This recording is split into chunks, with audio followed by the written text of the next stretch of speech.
tous et merci de nous retrouver pour le journal télévisé du 22 février 2010. L'actualité a été très chargée ces temps-ci. On va commencer par l'actu internationale avec deux tournois qui se sont déroulés en Russie. L'Open de Moscou du 28 janvier au 8 février avec la victoire de 4 joueurs, Inarkiev, Bareyev, Lequang Liem et Tchernyshov. Tchernyshov vainqueur au départage, seulement 2526 Elo. Beaucoup de grands maîtres s'étaient réunis puisqu'il y avait une dotation de 60 000 € de prix. Le grand maître français Andrei Sokolov a participé à cet Open et a réalisé un bon tournoi puisqu'il a fait 5 sur 9.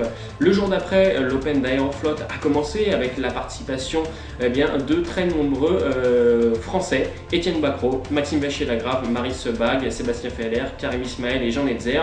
Alors il y a plusieurs Open, le tournoi A1 qui est réservé aux plus de 2550 Elo et par exemple le tournoi A2 réservé à la tranche 2350 Elo, 2500 Elo. Les Français ont failli en gagner ce tournoi, Etienne Bacrot et Maxime Vachier-Lagrave étaient très bien partis, mais ils les ont annulés les 8e et 9e rondes, ce qui n'a pas permis le gain du tournoi. Et c'est un Vietnamien qui l'a emporté en solitaire avec 7,5 points sur 9, Lequang Liem. Il se qualifie ainsi pour le tournoi fermé de Dortmund, vraiment une grosse surprise puisqu'on attendait plusieurs Russes. Au final, il y a eu ensuite le championnat de Blitz qui qualifie pour le championnat du monde de Blitz en novembre. Il y a eu 6 places qualificatives et Cocorico, c'est Maxime Vachier-Lagrave qui réalise l'exploit de gagner en solitaire ce tournoi avec 13,5 points sur 18. Le Français a gagné sa dernière ronde, il a gagné 2-0 face à Yakovenko et ainsi remporte le tournoi seul. Etienne Bacrot était un petit peu dans la même situation, il devait absolument l'emporter 2-0 contre Grachev, mais Grachev est un grand maître russe à 2660 Elo, c'est un habitué du championnat du monde de Blitz et malheureusement Etienne a perdu 2-0 et ne s'est pas qualifié.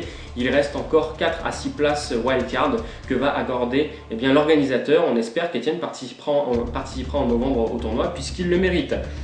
Nous avons eu donc au classement Maxime avec 13,5 points sur 18, se qualifie Bouchanji, Nepomniachtchi, Mamedov qui a gagné 2-0 contre Mamediarov, son compatriote, et finalement Savchenko et Grachev. Voilà pour les deux tournois à Moscou, vraiment très relevés et donc les internautes ont pu suivre l'actualité au jour par jour sur les sites d'Europe Échec. En ce moment se déroule à Linares en Espagne, catégorie 21. 6 joueurs se disputent en double ronde le titre de ce prestigieux tournoi. Pour le moment, c'est Vesselin Topalov qui le mène avec 5,5 points sur 8, 1 point d'avance net sur Krichuk, mais Topalov, paradoxalement, ne joue pas très bien dans ce tournoi. Il commet beaucoup d'erreurs et vous pouvez aller voir la vidéo explicative dans la news de Linares, toujours sur les sites d'Europe Échec, avec 3 positions qu'a joué Vesselin Topalov. On va regarder par exemple la partie d'hier. Vesselin Topalov a les pièces blanches, il joue Levon Aronian l'arménien. Si Topalov l'emporte, il gagne ce tournoi. Et dans cette position, tour prend E4, gagnait entre guillemets simplement, puisque après Dame prend E4, on joue Dame C3, échec au roi. Sur Roi prend G6, les blancs gagnent la Dame par Fou C2. Il y a un clouage avec la Dame E4 et le Roi G6. Et si les noirs sur Dame C3, échec au roi, auraient joué Roi G8, il y a Dame C7 qui menace Mat en F7 puis H7, on attaque la tour D8. Donc le gain était relativement simple pour Vesselin Topalov. Il ne l'a pas vu, il conserve la tête et devrait cependant remporter le tournoi. On va s'intéresser maintenant à l'actu nationale qui a été aussi très chargée avec de nombreux Open, des tournois fermés, des Open. On va commencer par le tournoi de Deauville qui s'est déroulé du 5 au 12 février et c'est la victoire sans surprise de Alberto David, le luxembourgeois qui a gagné haut la main avec 7 sur 9. Vincent Collin termine premier français, la norme de grand maître était fixée à 6 points sur 9, Vincent a réalisé seulement 5 points sur 9, à 1 point de la norme de grand maître.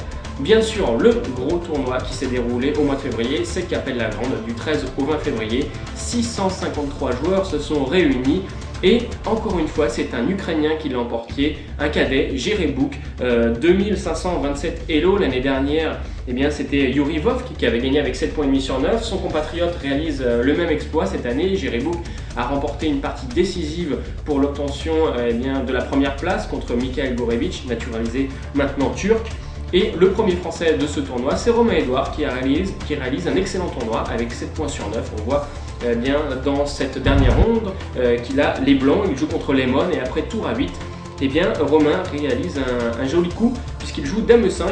L'idée de Dame 5, c'est de contrôler cette 8e rangée puisqu'il sacrifie le pion C5 sur tour prend 1, tour prend C5, il y aurait le terrible coup tour à 7 qui donne un deuxième pion, mais l'idée est que sur Dame prend B6, il y aurait tour à 8 suivi d'échec et mat. Donc jolie combinaison qui permet à Romain de terminer le premier français de ce tournoi. L'autre français, l'autre héros de ce tournoi, c'est bien sûr Jean-Pierre Leroux qui réalise sa dernière norme de grand maître international. Il obtient donc le titre de grand maître international. Il devait absolument l'emporter contre Soumetz à la dernière ronde avec les pièces blanches. Et Jean-Pierre a très bien joué. Son adversaire 2621 Elo s'est très bien défendu dans une finale tour cavalier contre tour fou. Mais Jean-Pierre s'est montré très technique, a échangé au bon moment son fou contre le cavalier et a gagné. Et donc félicitations à Jean-Pierre qui mérite amplement ce titre de grand maître.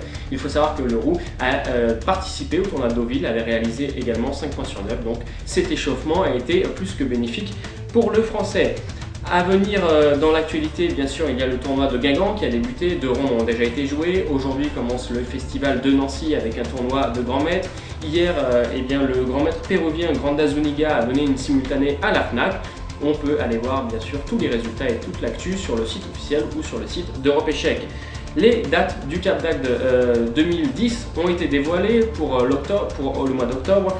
Elle se déroulera du 22 au 31 octobre 2010. Donc si vous voulez réserver, il faut le faire dès maintenant. Rendez-vous la semaine prochaine pour un nouveau journal télévisé. À très bientôt.